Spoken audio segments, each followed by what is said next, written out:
at Blade Show 2025 at the Spyderco booth with the man, the myth, the legend, Eric Glesser. How are you? I'm good. How are you? I'm doing great. This is one of the highlights of my show. Oh, thanks for stopping by. Yeah, and we've got Reveal 18. Yeah, fun. Some new fun stuff from Reveal 18. And starting with some sprint runs from some names that you knife nerds know well and good. Yes, Bill Moran. Bill Moran. The absolute legend. It was our first collaboration on a fixed blade. Bill Moran is really coined the American Damascus. So he figured out how to produce Damascus and started teaching everybody else. One of the great things about Bill Moran is he was a teacher.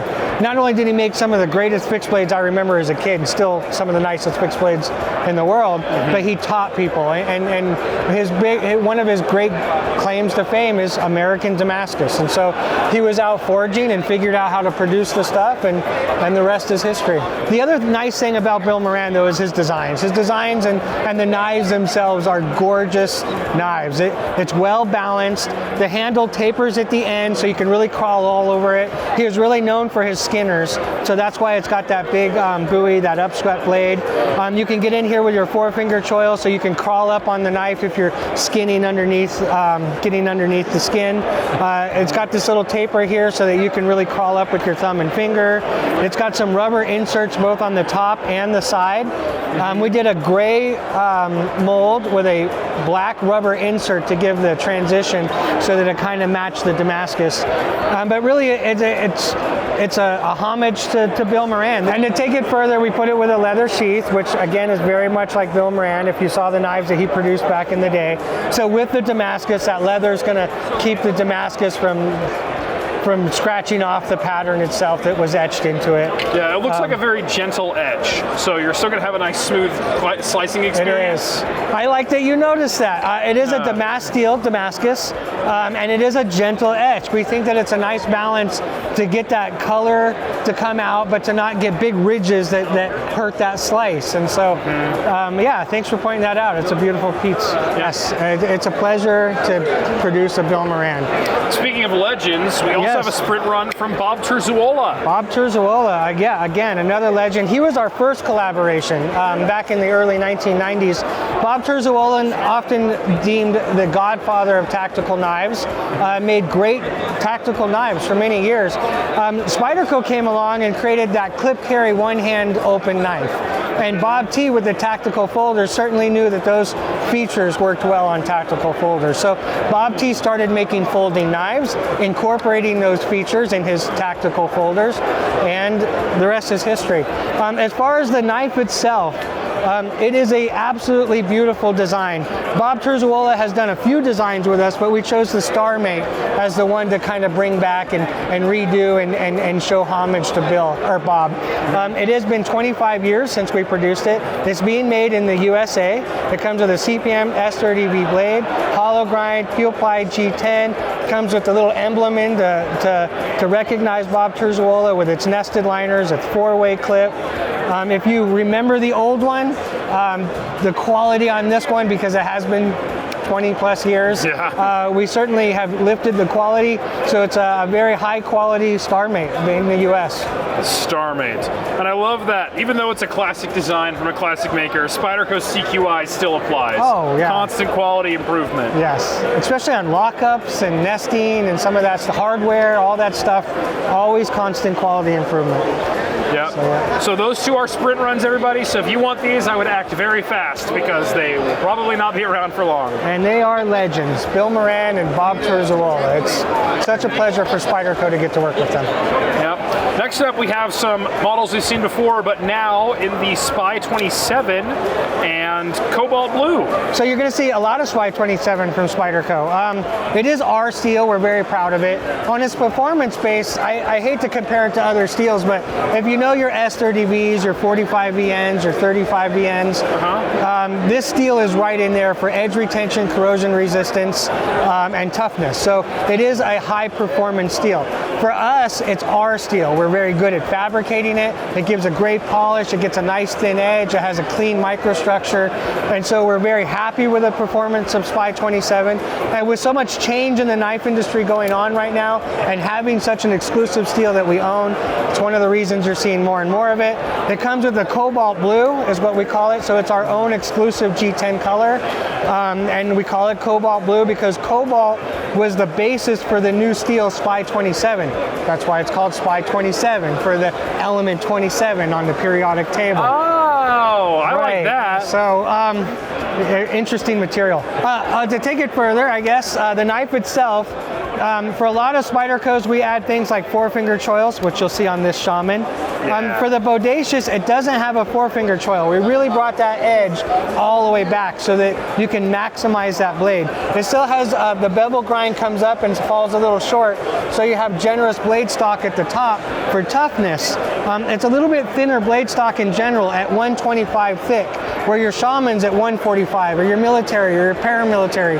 All those models are at 145 thick. This is 125 thick blade stock, and it's a fairly tall knife, so you're going to get some sliceability, but also some toughness. It's not paper thin. It'll not chip on you, but it'll slice for days. Yep. Open construction, except for the backspacer here that gives you palming space and balance.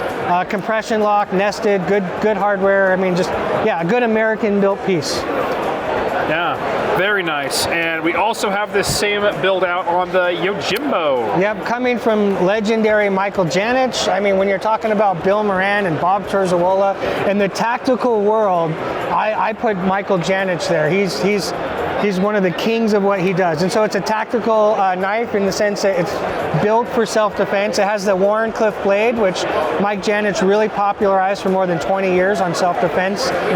It really reaches out and gives you a nice slice, that Wharncliffe.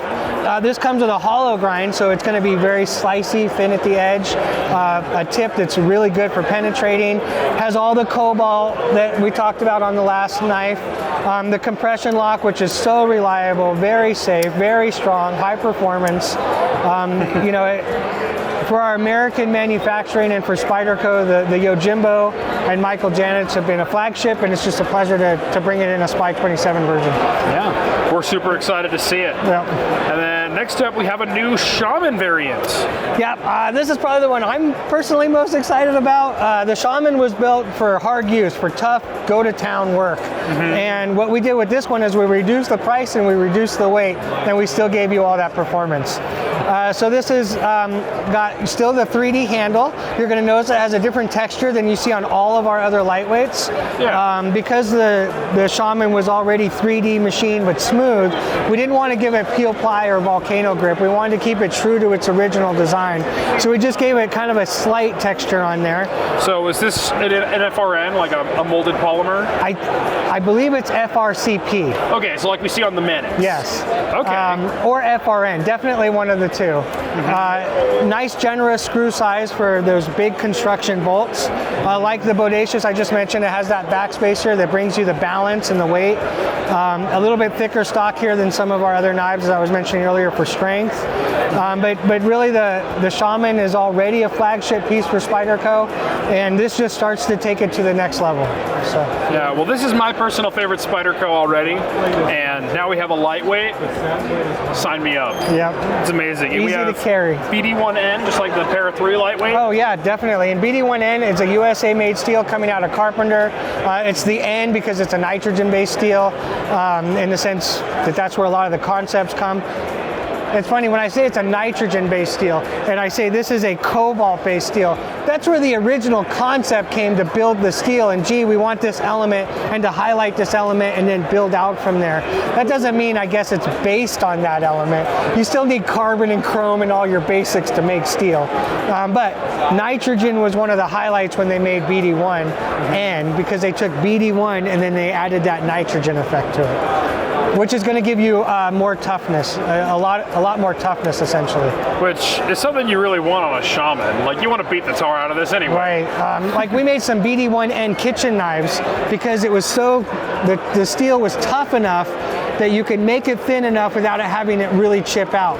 when you get above 0.8% carbon and you start getting thin, everything wants to chip. And so you start getting into kitchen knives, you get thin, BD1N matches nicely. But that's a little bit of a digression, I guess. Yeah, yep. And then the last knife we have on the table is a classic, but with something fancy going on. Yep, it's the next addition to the Chaparral series. So if you're looking for a gents folder, something to wear with your slacks or your suit, the Chaparrals are wonderful for that. They have a deep pocket wire clip, so they're going to tuck away in the pocket nicely. They're not going to rip up your slacks.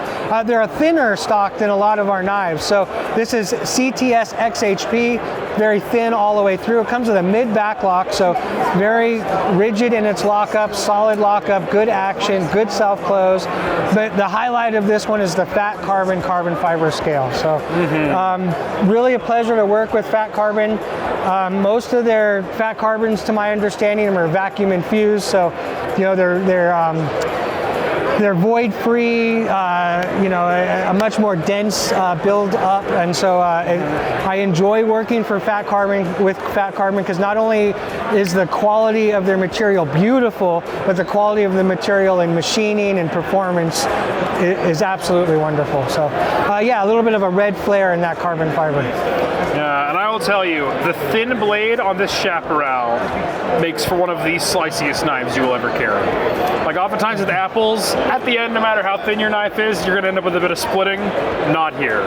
Like, just so nice to cut. And I really like XHP. So they took D2, which when I was a kid, D2 was like a great tool steel. Yeah, and they turned it into a stainless, so it has more than 0.13% chrome, and then it's powdered. So it's, through the powdered process, it's very homogeneous. And so, yeah, CTS XHP is also another one of my favorites. I feel like I have a lot of favorites. Yeah, well, for a man who does your job, I'm sure you have a lot of favorites. Yes, yeah, all great knives, so I'm loving these pieces. Yep. So if you like Spyderco knives, Blade HQ is the place to get them, and these sprint runs will probably go pretty quick, so I'd hop on them, but the rest of these are here to stay, yeah? Yep. All right, so we will see you over at BladeHQ.com. Thanks for your time, Eric. Oh, thank you for coming by. Appreciate it.